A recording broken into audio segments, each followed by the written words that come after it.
Space, the last great unknown. NASA's mission to unravel the mysteries of mankind's final frontier, to search for new knowledge and understanding, Godspeed, John Glenn. and to lead us towards a peaceful and unified future in space. To the moon and the planets beyond. The Eagle has landed.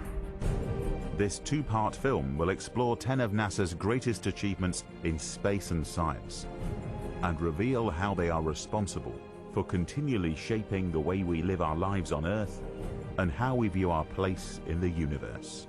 It's one small step for man, one giant leap for mankind. Human beings can turn their attention to the most improbable and the most audacious of endeavors. It was the essential first step to get an American into space, and it worked. The International Space Station truly is a wonder of space engineering. The Hubble Space Telescope is a unique instrument. Pathfinder did suggest that Mars may have had life early on in its history. With the right amount of money, the right amount of skill, and the right amount of public support, we can do anything and go anywhere. For the eyes of the world, Absolutely incredible. now look into space, Okay, here we go. to the moon and to the planets beyond. Lift off. And we set sail on this new sea to solve these mysteries, to solve them for the good of all mankind.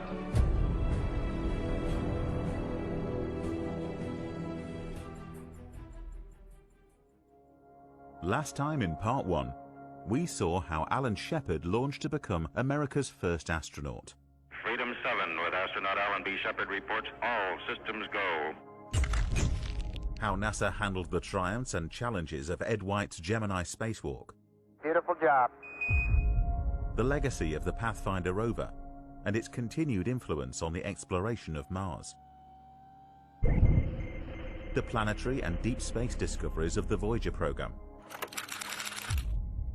And how the Hubble Space Telescope has opened up the history book of our universe. For the eyes of the world, now look into space.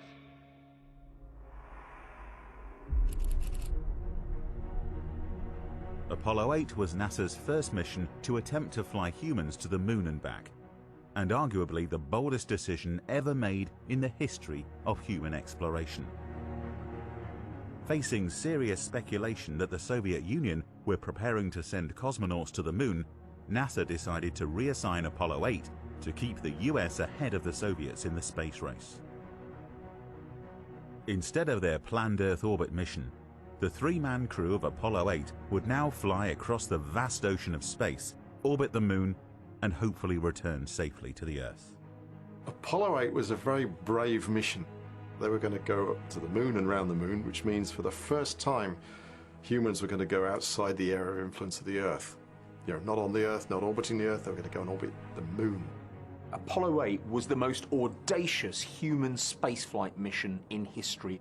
This mission was going to go hundreds of times further in distance than what had been achieved until then in low Earth orbit. Although they had tested out all of the hardware and the systems in Earth orbit, they had never left Earth orbit with humans. So it was a big risk. It really was starting human exploration of deep space.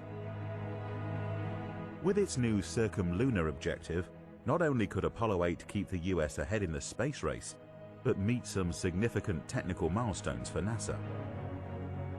The importance of Apollo 8 for the program was that we needed to demonstrate that we could operate the Apollo spacecraft in an environment that no manned spacecraft had ever worked before, between Earth and Moon, where there was continuous sunlight 24 hours a day, and that the thermal control and that the communications at those great distances could operate in this completely new environment, and that the rocket motors could fire it into and out of lunar orbit. Essential for a landing. As a mission of many firsts, the Apollo 8 crew would also be the first human beings to ride the mighty Saturn V rocket, the most powerful machine ever built by man. It was the first time that a human crew had ridden a Saturn V rocket. NASA took this audacious risk of not only putting a human crew on board, but also sending them on a mission way beyond high Earth orbit, only a few thousand miles away. This mission was going to go 250,000 miles.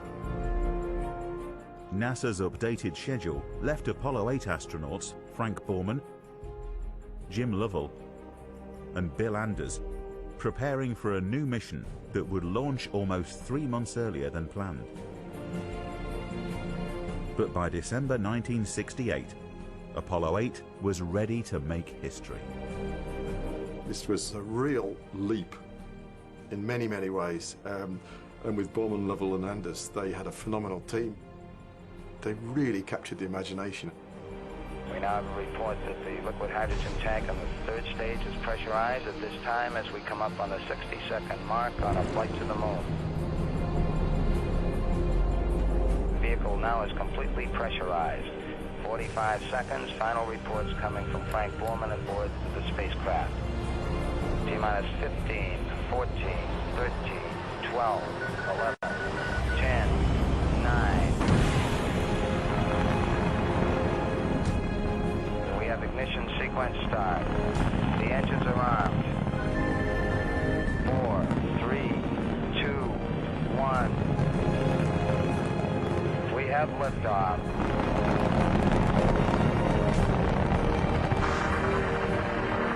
Liftoff. The clock is running. That's clear. Clock starts, right? That's clock.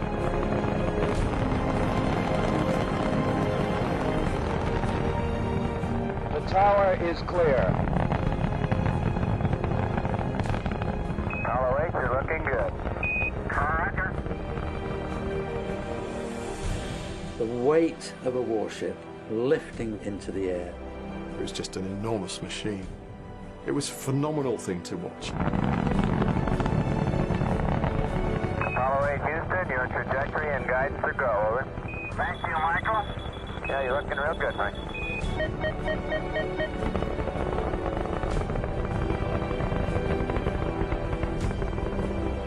Apollo 8, Houston, you are go for staging, over. Thank you, Houston. Apollo 8. Staging. The first stage was very smooth, and this one is smoother.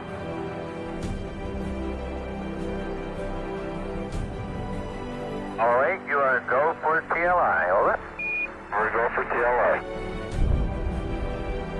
Here we were, leaving Earth and breaking that bond with our home planet to place men within the gravitational grip of another world in space. It was awesome. During Apollo 8's flight to the moon, astronauts Borman, Lovell and Anders became the first humans to venture beyond low Earth orbit. After 3 days and flying 380,000 kilometers, Apollo 8 arrived at the moon and entered lunar orbit. This is Apollo Control, Houston. There's a chair in this room. We've got it. We've got it. Apollo 8 now in lunar orbit.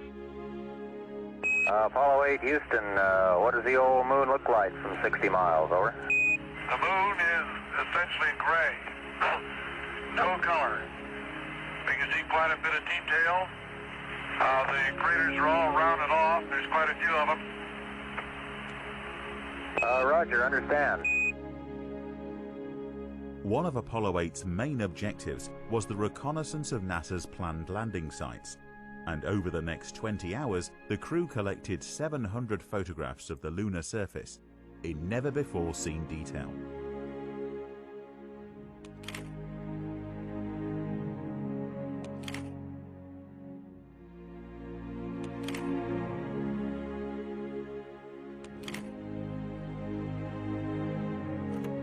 On their 9th orbit of the moon, the crew sent a Christmas Eve message back to Earth, which was watched by the largest global television audience in history. For all the people back on Earth, the crew of Apollo 8 has a message that we would like to send to you. In the beginning, God created the heaven and the earth. And the earth was without form and void, and darkness was upon the face of the deep. And God said, "Let there be light." And there was light. This really was magic. Those words have a raw power. Genesis, as a passage from the Old Testament, is at the core of 3 of the world's great religions. And so this resonated not just with people in the United States, but with a global audience. This was no longer a nation fulfilling its national aspirations, but it was a world collectively represented by 3 humans traveling in orbit around another world and invoking a spiritual sense of identity that rose above the petty bickering. It made people realize there was something bigger, grander, and even more meaningful to the human spirit. And from the crew of Apollo 8, we close with good night, good luck, a Merry Christmas, and God bless all of you on the good earth. However, the most famous image captured by Apollo 8 was not of the moon, but of the Earth. Known as Earthrise, this photograph was taken by astronaut Bill Anders and is believed to be the most reproduced image in human history. The power of that image gave humans on Earth a perspective of just how unique in our solar system our planet is. All of life that we know thus far has emerged on that pale blue dot, that sphere that's there. And to imagine that 3 human beings can look back at where they came from and cover it up with their thumbs, it still makes the hair on the back of my neck stand on end thinking about it. And these things, I think, are tremendously important to give everybody a view of our place in space, because that's our world. Look how thin the atmosphere is, look how fragile it looks, look at all this space around, and it's tiny. Look after it. The pictures of Earth from space mobilized an environmental movement in the United States that we have an Earth that's very fragile. If we continue to rampage through its resources, consuming them at a prodigious and profligate rate, that we will soon have a dry and dusty bowl such as that we see in the world we went to visit, the moon, and saw an Earth that was so different, so beautiful, so full of life, but so fragile. Apollo 8's successful first flight to the moon paved the way for the lunar landings that followed and allowed NASA to meet President Kennedy's goal of placing a man on the moon by the end of the 1960s. But perhaps Apollo 8's greatest legacy was that in our quest to study the moon, humanity truly discovered the Earth. And only by leaving our planet behind could we look back and see for the first time our whole world.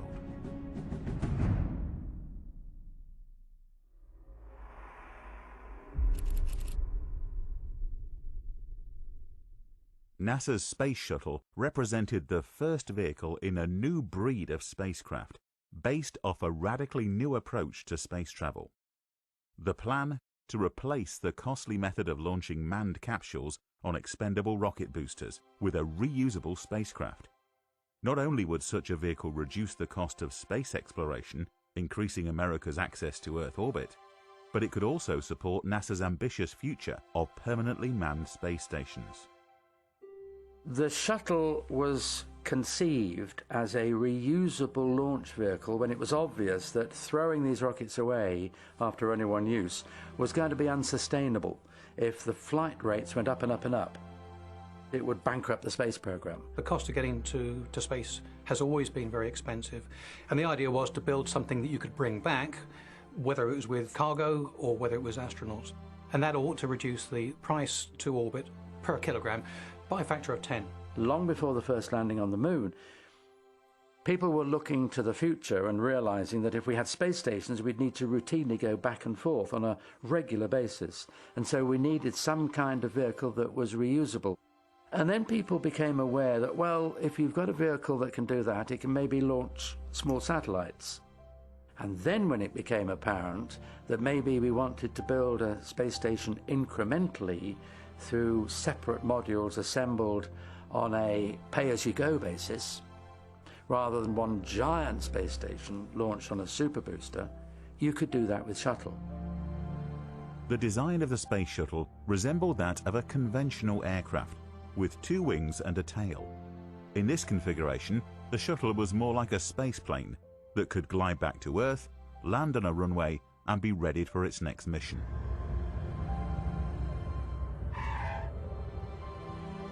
A unique feature of the shuttle design was its large cargo bay that would allow the vehicle to ferry a wide variety of scientific payloads into orbit. This would enable NASA to easily deploy satellites and, for the first time, capture and return payloads back to Earth. The shuttle was really meant to be a multifaceted tool. It was a logical thing to do, a logical step.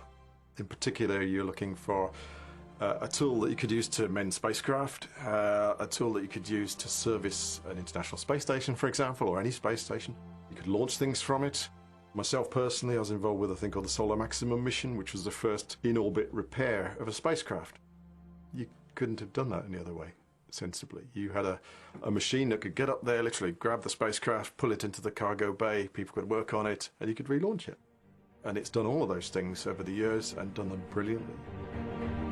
After nearly a decade of development and testing, NASA's space shuttle fleet finally went into service in April 1981 and launched a new era of manned exploration. Firing chain is armed. Go for main engine start. OTCTLT, APU pre-start's complete, 3 great talkbacks. Thank you, Charlie. STD, CTLS, 212, we're ready to go. Copy that. On my mark. 3, 2, 1, mark.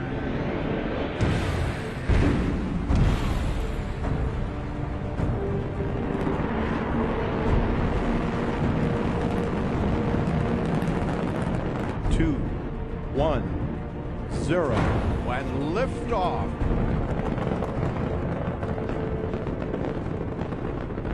Shoulders of the space shuttle, America will continue the dream. The space shuttle spreads its wings for this journey into history.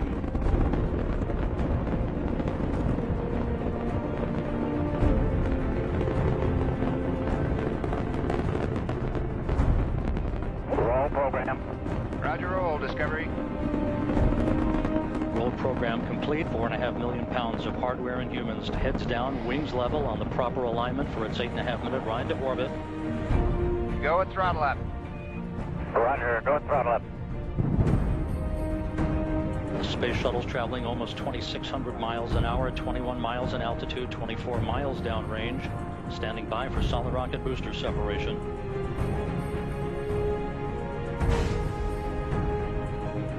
A good solid rocket booster separation. The main engine steering the shuttle on a pinpoint path to its preliminary orbit. Between 1981 and 2011, NASA's fleet of 5 space shuttles flew a total of 135 missions. During their 30 years of service, the shuttles carried more than 350 astronauts to and from orbit and allowed mankind to push the boundaries of humanity's space exploration. The shuttles launched and repaired hundreds of satellites, acted as orbital space laboratories, and assisted in the construction of the International Space Station, the largest and most complex object ever assembled in space. The shuttle's main objective was, of course, as a routine ferry back and forth between the surface of the Earth and near space. But clearly no other vehicle at the time on the drawing board or conceived could possibly have assembled the 400-ton International Space Station that has been permanently manned since the year 2000 and may very well have at least 3 decades of life for scientists from all over the world.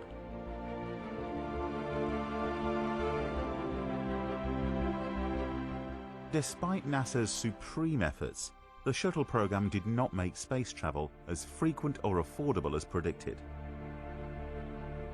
Originally billed as a vehicle that would launch twice a month, in reality, shuttle missions averaged at 4 a year. And the operational costs of the program were higher than anticipated, due to the extensive maintenance required to keep a reusable spacecraft in service. The safety of the vehicle was also questioned, following the tragic accidents that led to the loss of Space Shuttles Challenger and Columbia and their respective crews. But inquiries into both incidents revealed that management problems at NASA were to blame, rather than flight engineer complacency or the reliability of the shuttle hardware, concluding that tragically, both disasters could have been avoided. Sometimes the failings of the shuttle are made to overshadow its achievements, but make no mistake, this experimental spaceplane has set a staggering benchmark for the future of reusable spacecraft. Reusable space launch vehicles are essential for the future if we're going to cut the cost of space travel and space transportation. They're very costly to develop, very difficult to produce, but they are the only way to get low-cost transportation back and forth between Earth and space. They are inevitable. I think the lasting legacy for shuttle is that it is possible to both bring the vehicle back and astronauts back in the same vehicle that they went up on, and that there is at least now the practical possibility of reducing cost to orbit, but there's still a long way to go yet. We cannot continue to use rockets that we throw away after each launch. The ordinary jobs and the routine access for humans and for medium to small cargoes has to go on reusable launch vehicles. There's no other way. What started as a truly space-age concept evolved into an iconic vehicle like no other machine ever built. The Space Shuttle was a gateway to Earth orbit that for millions around the world came to symbolize the adventure and spirit of exploration. The first launch that I ever saw live on TV was a Space Shuttle launch. I found that inspiring. As a small child, you see a plane being launched into space, and certainly that was inspirational from my perspective. You have to sort of stand to one side and not ignore the fact that a huge amount has been achieved by this general purpose tool that has allowed us to do a huge amount that a lot of us have benefited from in terms of the machinery we can get up there, machinery we can maintain. Even if it's from people understanding the universe, because I can see the images from Hubble that was launched with the shuttle and managed through shuttle missions. Just bringing people together that can only be good for mankind. The shuttle played a huge part in that, and we should never forget it. Finally retired in 2011, NASA's Space Shuttle fleet not only paved the way for the vital next step in manned spaceflight, but has enabled the technological world we now enjoy, and should be forever heralded as one of NASA's greatest achievements. The end of a historic journey, and to the ship that has led the way time and time again, we say farewell, Discovery.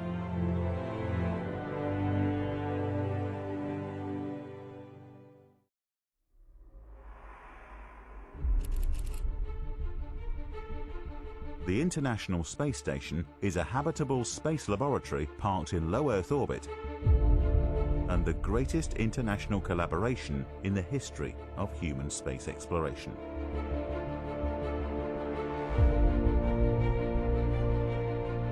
Home to a multinational crew of 6 astronauts who live and work in space, the ISS was built to advance our long-duration spaceflight capability.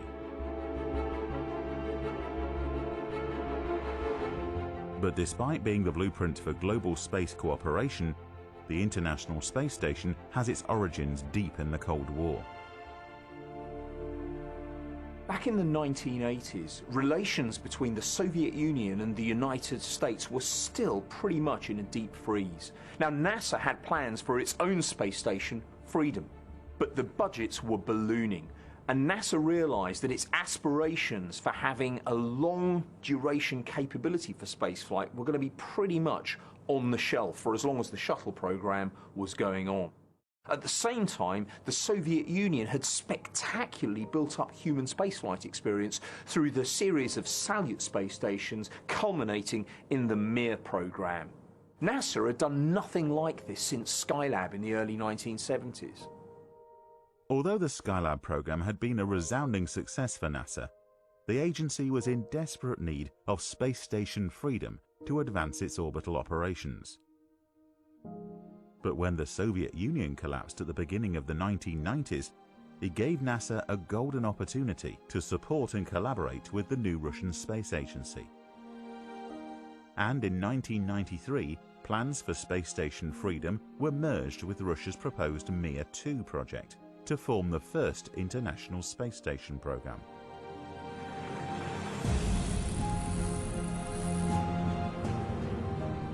A global partnership of 15 nations worked together, despite differences in language, politics and manufacturing styles, to plan and complete the greatest engineering project in history.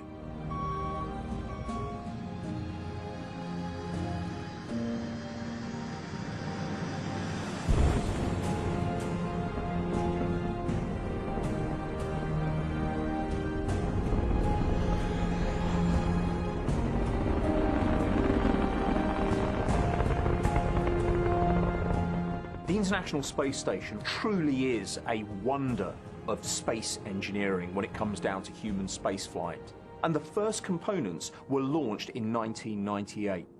It's taken the combined resources of more than 15 nations and 40 missions to assemble this structure in Earth orbit that's larger than a football field. It's got a mass of nearly 500 tons. You should think of the space station as a gigantic Lego set where bits and pieces are launched into space and then bolted together actually in orbit.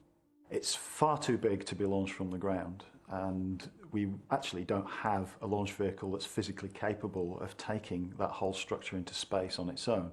So you have to launch it in pieces and assemble it in orbit.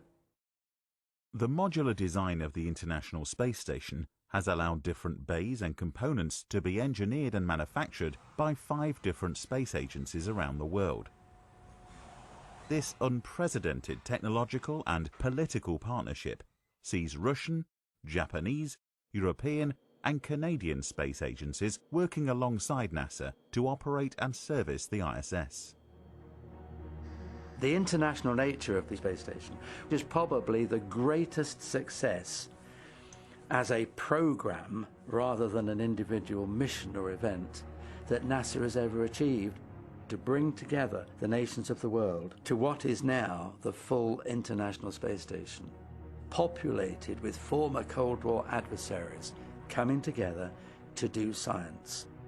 Since the arrival of the first crew in November 2000, the station has been constantly occupied by astronauts and cosmonauts from 15 different nations, representing the longest continuous human presence in space. The International Space Station is a unique scientific platform where research into biology, physics and astronomy converges with technological developments and innovation. In this orbiting laboratory, crew members conduct advanced experiments that would not be possible on Earth, with the unified goal of sharing breakthroughs and knowledge for the betterment of humanity. The ISS truly is humanity's orbital space science outpost. The research that's being done on board is giving us new insights into so many different areas, from material science to fundamental physics, because some of the insights gained from instruments on the station are giving us new ideas about the structure and possible future fate of the universe. Vaccine development, orbital images assisting disaster relief, and educational programs inspiring future scientists, engineers and astronauts are just some of the medical, economic and environmental benefits the ISS is contributing to human life on Earth. In 2005, the station's sophisticated facilities were opened up to institutes and scientists on Earth. And now people all over the world are using this space research for Earth-based applications. But with all eyes on mankind's next giant leap in space exploration, the station is also paving the way for future missions to the Moon, Mars, and beyond. A manned mission to Mars is going to be a very difficult thing to do. Although we have the basic technology, It's going to take at least 7 or 8 months to send people to Mars. Then they have to stay there for about a year before they can come back, which is another 7 or 8 months. So we're really talking about a round trip that lasts more than 2 years. The difficult logistic point is to work out how to survive for that length of time. Not just from a physical point of view, but actually if you're going on a long journey, you might have to learn how to grow food. And one of the things that the space station is a good platform for is learning how to grow things in low gravity conditions. What we have learned is how multiple agencies from different parts of the world can collaborate even when there are political differences. And if we are to go to Mars, in my mind, it's almost guaranteed to be an international mission. So for me, ISS has been the challenges of human spaceflight engineering, building those huge structures and maintaining them when the politics on the ground might not be so rosy. The International Space Station is the largest and most complex object ever assembled in space. A project which, after a decade of success, has proven its worth as an off-world science lab and pioneered techniques for building and maintaining equipment in orbit. But perhaps the station's greatest accomplishment is its blueprint. A blueprint that gives our world a chance to achieve goals together that single nations alone could not accomplish.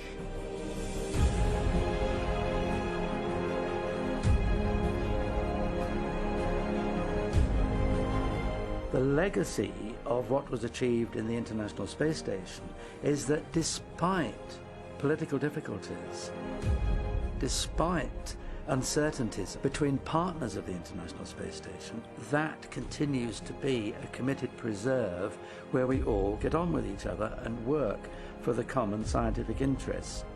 The ISS program from the start was politically driven, but what's emerged from it has been a fantastic tribute to cooperation between so many space agencies around the world.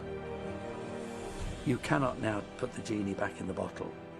A precedent has been set. This is the way forward, and it's a great way for settling political difficulties. Sleeves rolled up, working together. Just 2 decades since the end of the Cold War, the International Space Station embodies what global cooperation can achieve.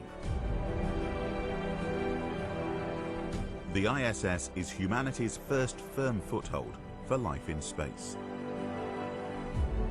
Our springboard for visiting destinations beyond Earth orbit. And another giant leap in mankind's quest to explore the final frontier.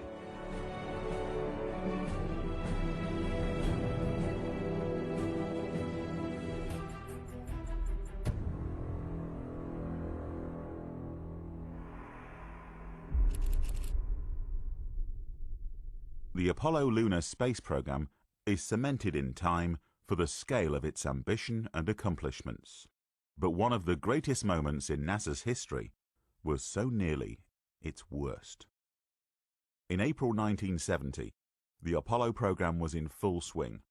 The last 16 months had seen 12 men fly to the moon and 4 walk upon its surface.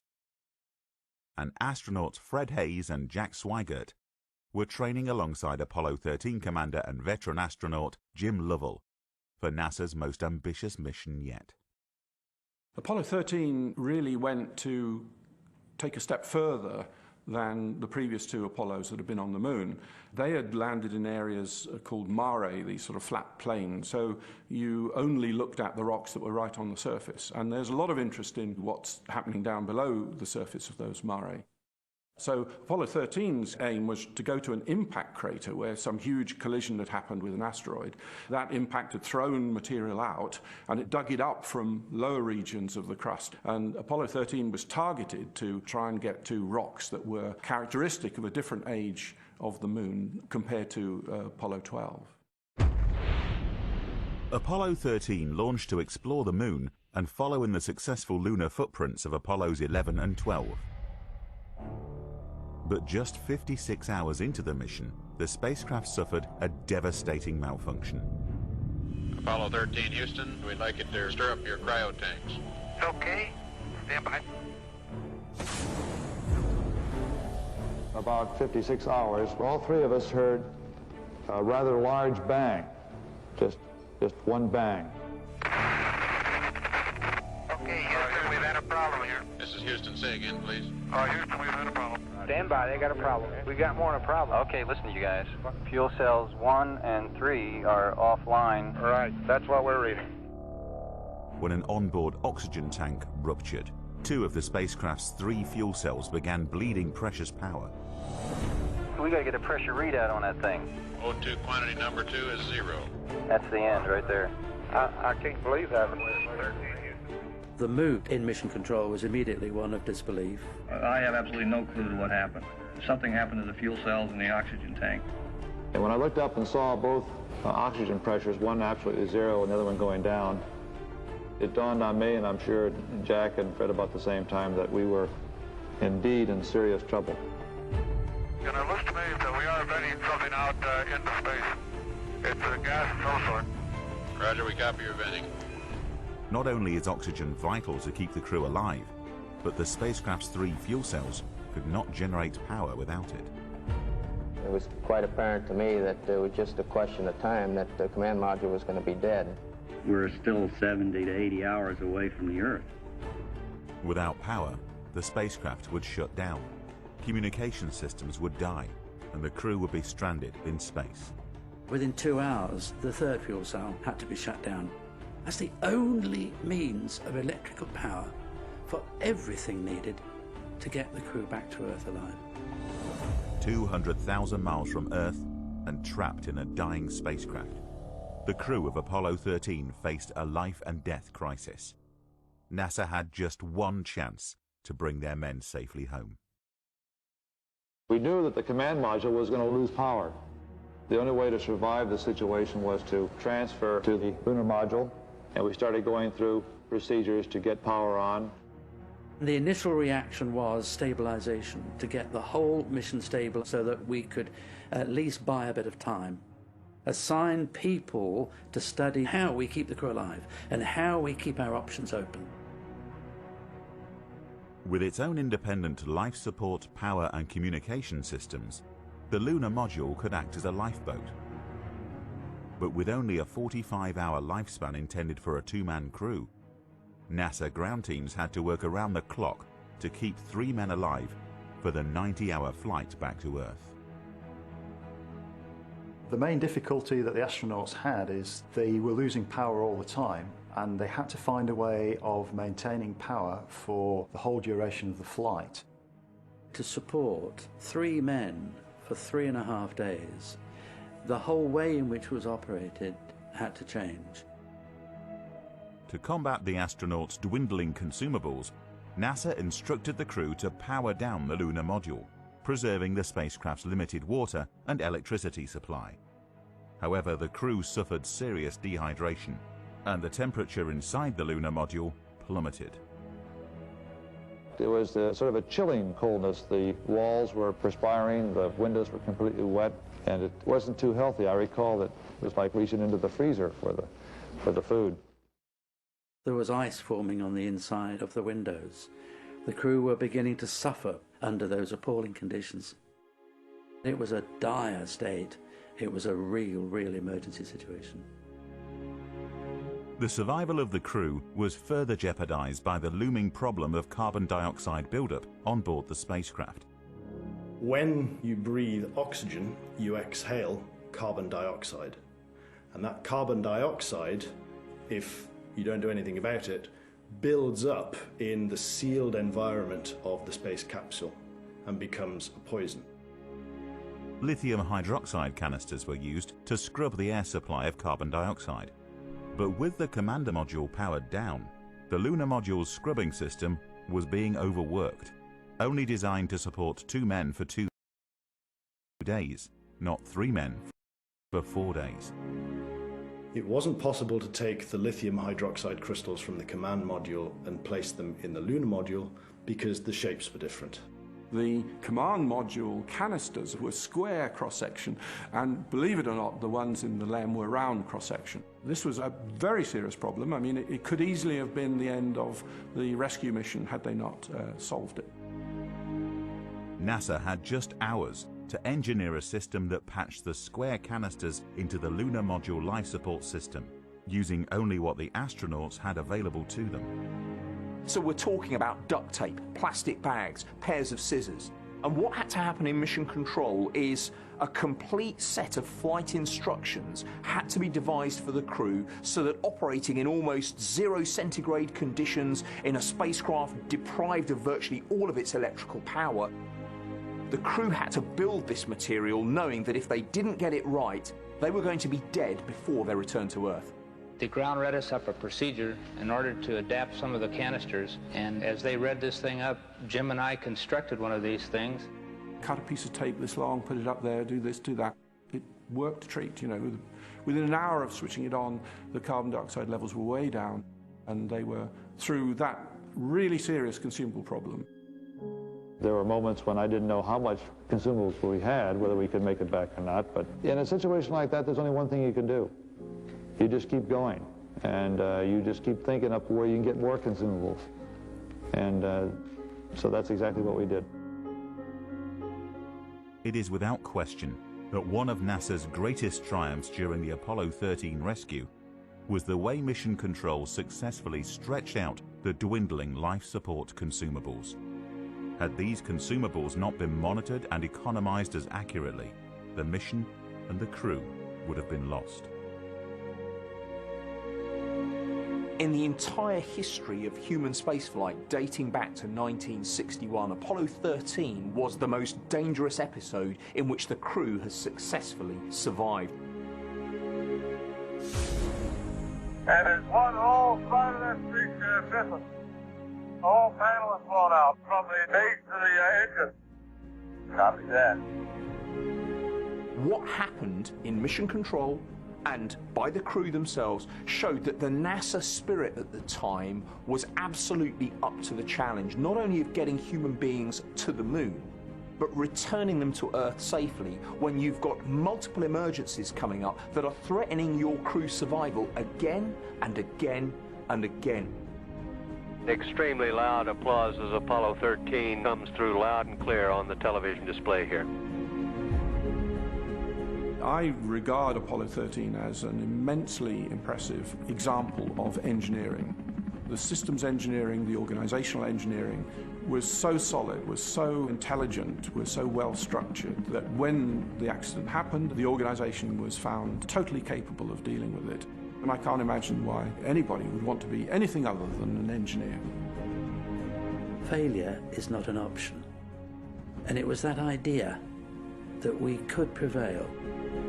It was the finest example of that spirit that's not only in NASA, it's within people, this is humans that did this. In this situation, and all similar situations, it's really about people and about what they give beyond what they're asked for. One of the most important points that can be made of this flight is the initiative that people have when suddenly faced with an unusual situation.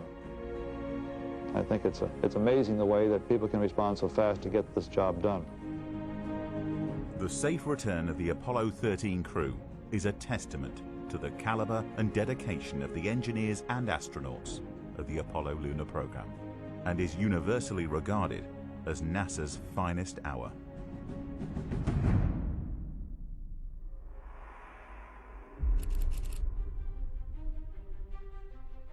I believe that this nation should commit itself to achieving the goal before this decade is out of landing a man on the moon and returning him safely to the Earth. No single space project in this period will be more impressive to mankind or more important for the long-range exploration of space, and none will be so difficult or expensive to accomplish. On the 25th of May, 1961, President John F. Kennedy challenged the United States to put a man on the moon by the end of the decade. We choose to go to the moon in this decade and do the other things, not because they are easy, but because they are hard. NASA had just 8 years to pioneer the technology to shoot men into deep space and return them safely to the Earth. But in 1961, a rocket powerful enough to reach the moon did not yet exist. A landing vehicle capable of touching down on the lunar surface had not yet been designed.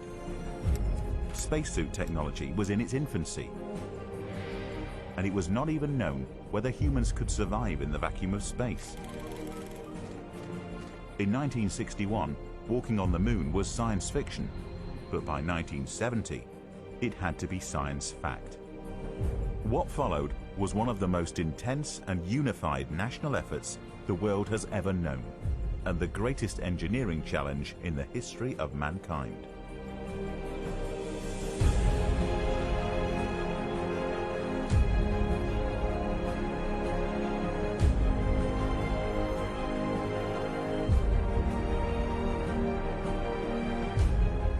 In July 1969, Apollo 11 made history as Neil Armstrong and Buzz Aldrin became the first of 12 astronauts to walk on the moon. Tranquility Base here. The Eagle has landed. We copy you down, Eagle. You got a bunch of guys about to turn blue. We're breathing again. Thanks a lot. I'm at the foot of the ladder. That's one small step for man, one giant leap for mankind. The 6 Apollo lunar landing missions demonstrated the most audacious attempt to challenge humans on the technological frontiers of the 20th century that could ever have been put before a single group of people. Human beings can turn their attention to the most improbable and the most audacious of endeavors. It felt like we were at the beginning of a human adventure, which made it terribly exciting. For a magical moment, humanity was united as one. People were saying, "You did it for us." It wasn't seen that the United States had set foot on the moon. It was the human race. And so for me, that's the magic of Apollo 11 and all of those subsequent missions. After the triumph of Apollo 11, NASA landed 5 more exploration missions on the surface of the moon, each more advanced and ambitious than the last. Of the 6 Apollo lunar landing missions, the last 3 were incredibly productive scientifically because they built on the previous flights in a very big way. They had a lunar module that could stay 3 full working days on the surface, that had a lunar roving vehicle that could carry the crew miles to different sites of geological and scientific interest. It carried a much larger suite of experiments to operate for nearly 10 years after the crew returned, sending information back to scientists all over the world. That prodigious outpouring of data was really one of the greatest achievements of the whole Apollo program and transformed it from a political objective in getting to the surface ahead of the Russians into a very, very major scientific endeavor. This unprecedented scientific yield has unlocked the history and evolution of our planet and the solar system. But the benefits of NASA's Apollo program are far more wide-reaching for us all. Sending human beings to the moon laid the groundwork for exploration of the rest of our solar system, so sending robotic explorers off to Mars, Venus, but they also laid the way for international collaboration. Sending people up to the International Space Station, working together for a common cause would not have been possible without the technology developed through the Apollo missions. Hopefully, although it's NASA's greatest achievement to date, there's going to be plenty more equally exciting achievements down the line for exploring the solar system. Between 1968 and 1972, 24 men flew to the moon and 12 walked upon its surface for the benefit of all mankind. The flags and footprints left behind during the Apollo lunar program have come to symbolize not only NASA's greatest achievement, but the achievement of an entire generation and the promise of mankind's future in space. It's the world taking the next steps. It's not just NASA, and NASA's been fantastic and led the way, but all these voyages in space, we're all doing this together. With the right amount of money, the right amount of skill, and the right amount of political and public support, we can do anything and go anywhere. And I think if we want to go to Mars, we can do that. This renewed human commitment to deep space exploration that we're seeing, it's going to remind us of what exploration is all about. And once again, of what being humans is all about. The space program is really responsible for telling us who we are. It's shown us our place in the universe and really marks the beginning of the environmental movement. We didn't have respect for this planet until we could look back at it and see how unique it actually is. And if we don't look after it, our children's children will not be here to appreciate it in the way we can today. Whatever the future may hold for space exploration, it's clear that what NASA has achieved in just a few decades has defined how we live on our home planet and how we will explore our future in space. I personally like to think the greatest achievement of NASA is that it is a civilian-based agency, actually international in its aspirations to draw in a world community of scientists and researchers, and to inspire the next generation of students, scientists and engineers to literally go where no one else has gone before and be the representational catalyst for all spacefaring nations to follow it to the exploration of the solar system and beyond. Many years ago, the great British explorer George Mallory, who was to die on Mount Everest, was asked why did he want to climb it. He said, because it is there. Well, space is there, and we're going to climb it. And the moon and the planets are there. And new hopes for knowledge and peace are there. And therefore, as we set sail, we ask God's blessing on the most hazardous and dangerous and greatest adventure on which man has ever embarked.